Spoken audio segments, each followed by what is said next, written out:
Astelehenean Ordizian hasi zen Euskal Herriko itzuliaren lehen bi etapak eskualdeko errepideetatik pasa dira.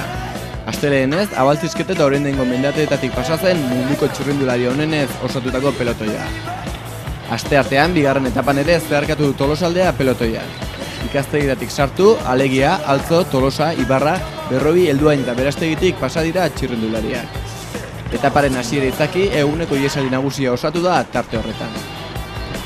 Dantzarinako helmugara iristen azkarrena Toni Martin izan da.